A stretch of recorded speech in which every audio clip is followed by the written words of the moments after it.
အားလုံးပဲမင်္ဂလာပါခင်ဗျာကျွန်တော်ရဲ့ SK Channel ကနေပြီးတော့ပြန်လည်ကြိုဆိုလိုက်ပါတယ်ကျွန်တော်ဒီနေ့ဗီဒီယိုလေးမှာတော့ whisky တွေကိုအခုမှစတင်လေ့လာမယ့်သူတွေအတွက်ပေါ့နော်လေ့လာလို့ကောင်းတဲ့ whisky အမှတ်တစိတ်ချို့အကြောင်းကိုပြပြပေးတော့မှာဖြစ်ပါတယ်ကျွန်တော်နာမည်ကတော့ SK ပါခင်ဗျာ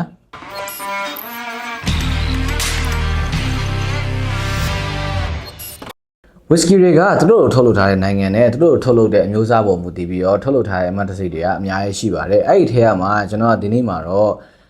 ဈေးနှုန်းနဲ့တက်နေပြီးတော့အရသာခံပြီးတော့တောက်သုံးလို့ကောင်းတဲ့ whisky အမျိုးအစား10မျိုးအကြောင်းကိုကျွန်တော်ပြပြပေးချင်ပါတယ်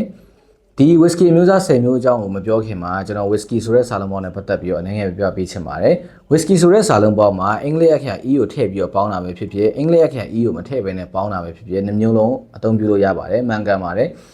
WHISKEY ဆိုတဲ့ whisky စာလုံးပေါင်းမှာအင်္ဂလိပ်အခရာ E ကိုထည့်ပြီးပေါင်းတာကကြတော့ Ireland နဲ့ American နိုင်ငံကထုတ်လုပ်ထားတဲ့ whisky တွေမှာအသုံးများပါတယ် WHISKY ဆိုတဲ့စာလုံးပေါင်းကိုကြတော့ Scotland, Japan နဲ့ Canada ကနေပြီးတော့ထုတ်လုပ်တဲ့ whisky တွေမှာအသုံးများပါတယ်ကျွန်တော်ဘာလို့ဒီ9နိုင်ငံကိုပဲအဓိကထားပြီးတော့ပြောရလဲဆိုလို့ရှိရင်အခုလောလောဆယ်မှာဒီ9နိုင်ငံထုတ်လုပ်တဲ့ whisky တွေကကမ္ဘာ whisky ဈေးကွက်မှာအတော်လေးလက်ဝဲကြီးအုပ်ထားလို့ပဲဖြစ်ပါတယ်ကဲ whisky ဆိုတဲ့စာလုံးပေါင်းအကြောင်းနဲ့ပြောပြပေးပြီဆိုတော့အမျိုးအစားမတူညီတဲ့ဒီ whisky 10မျိုးကနေပြီးတော့ထုတ်လုပ်ထားတဲ့အမှတ်တစိတ်10မျိုးအကြောင်းကိုကျွန်တော်ပြပြပေးချင်ပါတယ်နံပါတ်10 Jameson Irish blended whiskey Jameson whiskey တွေက Irish နိုင်ငံကနေပြီးတော့ထုတ်လုပ်ထွက်ရှိထားတဲ့ Irish blended whiskey ကောင်းတစ်ခုပဲဖြစ်ပါတယ်ဒီ whiskey တွေကို Irish မျိုးတွေရဲ့အရက်ချက်လုပ်တဲ့နည်းပညာအတိုင်း၃ကြိမ်စစ်စစ်ပေါင်းခံပြီးတော့ထုတ်လုပ်ထားပဲဖြစ်ပါတယ်အခုလက်ရှိမှာတော့ Pernod Ricard လောက်မှာရှိတဲ့ Irish Distiller Group ကနေပြီးတော့နိုင်ငံပေါင်း30ကျော်ကိုထုတ်လုပ်ရောင်းချလျက်ရှိပါတယ် whiskey ရဲ့အနံ့ရတာကြောင့်လေးအနေနဲ့ပြပြပေးချင်ပါတယ်သူ့မှာ vanilla အစိစံနဲ့ Pandiro ရဲ့အနံ့ကိုရေးရေးလေးခံစားရမှာဖြစ်ပါတယ်အရသာကတော့ပြားရည်ဝက်တခြားတို့ရဲ့ spice ဖြစ်တဲ့အရိပ်မွှလေးကိုဟန်ချက်ညီစွာခံစားရမှာဖြစ်ပါတယ်နောက်ဆုံးမှာတော့ကြမ်းတမ်းမှုမရှိဘဲနဲ့ပေါ့ပါပြီးတော့တန်ရှင်းလက်ဆက်တဲ့အရသာကိုဟန်ချက်ညီစွာခံစားရမှာဖြစ်ပါတယ်Jameson whiskey တွေကို Irish coffee cocktail အနေနဲ့လည်းသုံးဆောင်နိုင်ပါတယ်နံပါတ်9 Buffalo Trace Straight Bourbon Buffalo Trace whiskey တွေက Straight Bourbon American whiskey အမျိုးအစားဖြစ်ပြီးတော့ United States Kentucky ပြည်နယ်ကနေပြီးတော့ထုတ်လုပ်ထားတာပဲဖြစ်ပါတယ်အခုလက်ရှိမှာတော့သူ့ကို American Bourbon တွေပဲထုတ်လုပ်ရောင်းချနေတဲ့ Sazerac Company ကနေပြီးတော့ပိုင်ဆိုင်ပါတယ်သူကအခြား Bourbon တွေထက် rye ပါဝင်မှုများတာကြောင့်မလို့မျိုးကောင်းလို့ spice ဖြစ်တဲ့အရသာကိုအနေငယ်ပေးစွမ်းပါတယ်သူ့ထဲမှာ toffee နဲ့ caramel ရဲ့အရသာကိုလည်းခံစားရရှိနေနိုင်ပါတယ်အဆုံးသတ်မှာတော့ဝက်တခြားရဲ့ပူနွေးတဲ့အရသာလေးကိုပြပြလေးအနေငယ်ကြာရှည်စွာခံစားရမှာဖြစ်ပါတယ်နံပါတ်10 Monkey Shoulder Blended Malt Whiskey Monkey Shoulder Whiskey တွေက2003ခုနှစ်လောက်ကမှ Scotland နိုင်ငံကနေပြီးတော့ထွက်ရှိလာပဲဖြစ်ပါတယ်သူ့ကို William Grant & Sons ဆိုတဲ့ကုမ္ပဏီကနေပြီးတော့စတင်ထုတ်လုပ်မိတ်ဆက်ခဲ့တာပဲဖြစ်ပါတယ်ဒီ blended malt whiskey ကို single malt တွေဖြစ်တဲ့ Balvenie, Glenfiddich, Kinnivi အစရှိတဲ့ malt whiskey နဲ့အဓိကထားပြီးတော့ blend ပြီးတော့ထုတ်လုပ်ထားတာပဲဖြစ်ပါတယ်သူ့ရဲ့ taste ကတော့ malt whiskey ရဲ့ထုံးစံအတိုင်းပဲပေါ့နော်အသီး6တွေရဲ့အနက်အရသာကိုမီးခိုးနက်လေးနဲ့တွဲဖက်ပြီးတော့ခံစားရမှာဖြစ်ပါတယ်သူ့ကို whisky sour, old fashion တို့လို cocktail မှာလည်းထည့်သွင်းပြီးတော့အသုံးပြုနိုင်ပါတယ်နံပါတ်9 Jack Daniel Tennessee whiskey Jack Daniel whiskey တွေကို American နိုင်ငံ Tennessee ပြည်နယ်ကနေပြီးတော့ထုတ်လုပ်ထားတာပဲဖြစ်ပါတယ်ဒီ Tennessee whiskey က Straight Bourbon whiskey နဲ့ဘာလို့မတူတာလဲဆိုလို့ရှိရင်သူ့မှာ Lincoln County process လို့ခေါ်တဲ့အထူးပြုလုပ်ထားတဲ့ marble charcoal filter မှာအရက်တွေကို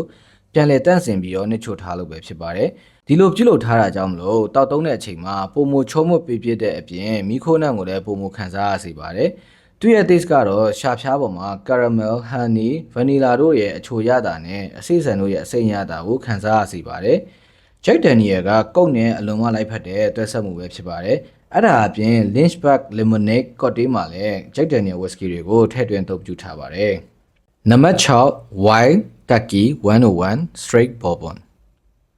Wild Turkey whiskey တွေကို Campari Group ကနေပြီးတော့ပိုင်ဆိုင်ပါတယ်။ဒီ whisky တွေကအခြား whisky တွေထက် alcohol% နဲ့ပိုများပါတယ်အခြား whisky တွေက alcohol% နဲ့ 40% ပဲပါတဲ့အချိန်မှာပေါ့နော်သူ့ရဲ့ whisky တွေကတော့ alcohol% နဲ့ 50.5% နဲ့ပါဝင်ပါတယ်ဒီလိုအရက်ပါဝင်မှုများတယ်ဆိုပေမဲ့လည်းသူ့ကိုတောက်ကြည့်လိုက်တဲ့အချိန်မှာတော့တကယ်ကိုအံ့ဩလောက်စရာကောင်းတဲ့ချုံးဝင်းမှုကိုပေးစွမ်းပါတယ်သူ့ရဲ့ taste ကတော့ပထမပိုင်းမှာ caramel ရဲ့အရသာကိုတိတိတတ်တာရရှိရဆိုပေမဲ့လည်းနောက်ပိုင်းမှာတော့ဝက်တခြားစီနဲ့ spice ဖြစ်တဲ့အရသာတွဲဖက်ပြီးတော့ပါလာပါတယ်အဆုံးသက်ကတော့လေချောင်းထဲမှာပူနွေးပြီးတော့ spice ဖြစ်တဲ့အရသာကိုကြာရှည်စွာခံစားရစေပါတယ်နံပါတ်5 Bullet Rye rye whiskey ဒီ bullet rye whiskey တွေကို Kentucky ရိုးရာရက်ချစ်လုပ်တဲ့နည်းပညာကိုပြန်လည်စမ်းသပ်တည်ထင်ပြီးတော့ထုတ်လုပ်ထားရပဲဖြစ်ပါတယ် rye 95%နဲ့ malt 9%ပါဝင်ပါတယ်ဒီလို rye ပါဝင်မှုများတာကြောင့်မလို့သူ့ရဲ့အရသာကပြင်းချက်ချလေးဖြစ်နေပါတယ်သူ့ရဲ့အရသာထဲမှာဆိုလို့ရှိရင်လည်းငရုတ်ကောင်းဂျင်းတစ်ကြိုးခောက်တို့ရဲ့ပြင်းချက်ချအရသာကိုပေးစွမ်းပါတယ် rye whiskey တော့ကျွန်တော်ထင်တာကတော့whiskey တွေကိုခက်ပြင်းပြင်းလေးကြိုက်နေတဲ့လူတွေနဲ့တက်မယ်ထင်ပါတယ်သူ့ကို rye sour မဟန်တယ်တို့လို cocktail တွေမှာလည်းထည့်သွင်းပြီးတော့အသုံးပြုထားပါတယ်ဒီ whiskey တွေကအခုလက်ရှိမှာတော့ Diageo ကုမ္ပဏီလက်အောက်နေပြီးတော့ထုတ်လုပ်ဖြန့်ချိရောင်းချလျက်ရှိပါတယ်နံပါတ်4 Glenfiddich 12-year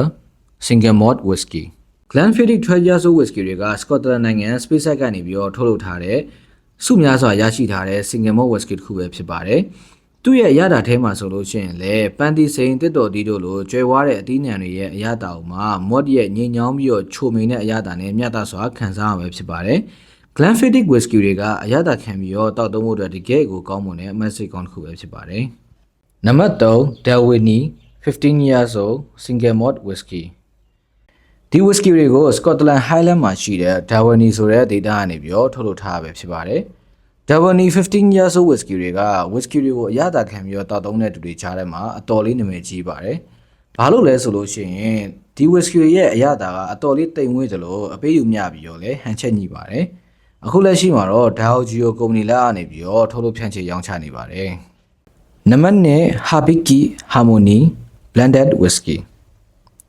ဒီ Habiki Japanese blended whiskey တွေကို Suntory Global Spirit ကုမ္ပဏီကနေပြီးတော့ထုတ်လုပ်ဖြန့်ချိရောင်းချနေရပဲဖြစ်ပါတယ်။ဒီ Suntory Global Spirit ကုမ္ပဏီက Diageo, Pernod Ricard တို့လိုကုမ္ပဏီတွေပြီးလို့ရှိရင်ကမ္ဘာပေါ်မှာတတိယအကြီးဆုံးအဖြိုရမကားတွေကိုထုတ်လုပ်ဖြန့်ချိရောင်းချနေတဲ့ကုမ္ပဏီတစ်ခုပဲဖြစ်ပါတယ်။ Habiki Harmony whiskey ထဲမှ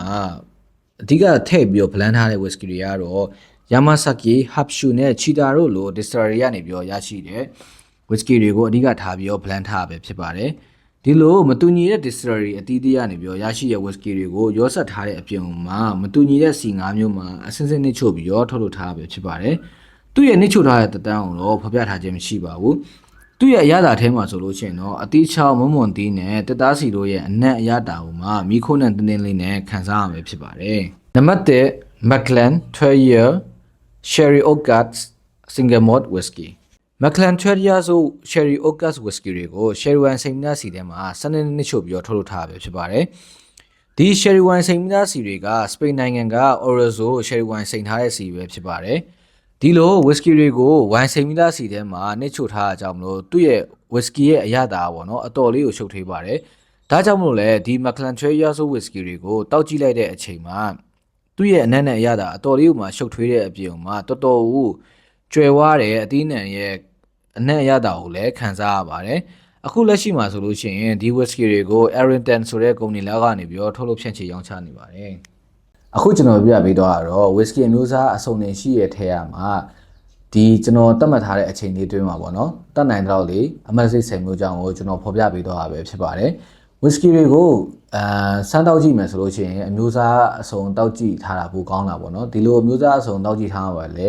ေကိုနဲ့လိုက်ဖက်တဲ့ whiskey မျိုးစားကိုရှာဖွေနိုင်မှာပဲဖြစ်ပါတယ်။တို့ရှာဖွေခြင်းအပြင်ကိုကမီခိုးနဲ့တင်းတင်းလေးကိုကြိုက်တာလားမီခိုးနဲ့ပြင်းပြင်းလေးကိုကြိုက်တာလားပေါ့နော်။ဒါမှမဟုတ်ရှင်ဘယ်ပါဝင်ပစ္စည်းနဲ့ထုတ်လုပ်ထားတဲ့ whiskey မျိုးစားတွေကကိုနဲ့လိုက်ဖက်မလဲဆိုပြီးတော့ကိုကရှာဖွေနိုင်မှာပဲဖြစ်ပါတယ်။ whiskey တွေကိုဘယ်ပုံစံမီးစက်ပေါ့နော်ပြတ်တာမရှိပါဘူး။ကိုအမြဲတမ်းတောက်သုံးချင်တဲ့ပုံစံကိုသိထားဖို့ပဲလိုပါတယ်။ဥပမာအပြင်ပြောမယ်ဆိုလို့ရှိရင် coffee တွေကိုတချို့ကရေအများကြီးထည့်ပြီးတောက်တယ်တချို့ကကြတော့ရေနည်းနည်းလေးနဲ့တောက်တယ်တချို့ကကြတော့တကြားအများကြီးထည့်ပြီးတောက်ရတာကြိုက်တယ်ပေါ့နော်တချို့ကကြတော့ကြားလုံးဝမထည့်ရနဲ့တောက်တာကြိုက်တယ်ပေါ့အဲ့လိုပါပဲ whiskey တွေကိုကျွန်တော်တို့တောက်သုံးတဲ့နေရာမှာလဲ on the rock တောက်မလား neat တောက်မလားဒါမှမဟုတ်ရှင် ginger ale လေးနဲ့ပဲ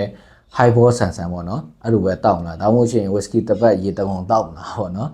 အဲ့လိုမျိုးကိုကြိုက်နေတတ်တယ်လို့ကိုမြဲတဲ့တောက်သုံးချင်တဲ့ပုံစံကိုကိုတိထားရင်ရပါပြီဒီလိုတောက်သုံးရင်းနဲ့ပဲပေါ့နော်ကျွန်တော်တို့ကဒီ whiskey တောက်သုံးတဲ့သူလောကထဲကိုတိတိတတာပဲဖြစ်ဖြစ်မတိမတာလေးနဲ့ပဲဖြစ်ဖြစ်ပေါ့နော်ရောက်ရှိလာပဲဖြစ်ပါတယ်ကျွန်တော်ရဲ့ဗီဒီယိုလေးကိုအဆုံးထိကြည့်ရှုအားပေးရကြမို့လဲကျေးဇူးအများကြီးတင်ပါတယ်နောက်ထပ်ဗီဒီယိုလေးလည်းဆက်လက်အားပေးပြီးတော့ဖိတ်ခေါ်ပါတယ်ခင်ဗျာမိတ်ဆွေဘယ်ရမဆိုတန်စိမ့်လွန်ပြီးရှိပါတယ်တင်ရဲ့ personal ကောင်းတဲ့အခိုက်အတန့်လေးတွေကိုမိသားစုမိတ်ဆွေတွေနဲ့ဖြတ်တန်းဖို့မေ့ပါနဲ့ကျေးဇူးအများကြီးတင်ပါတယ်ခင်ဗျာ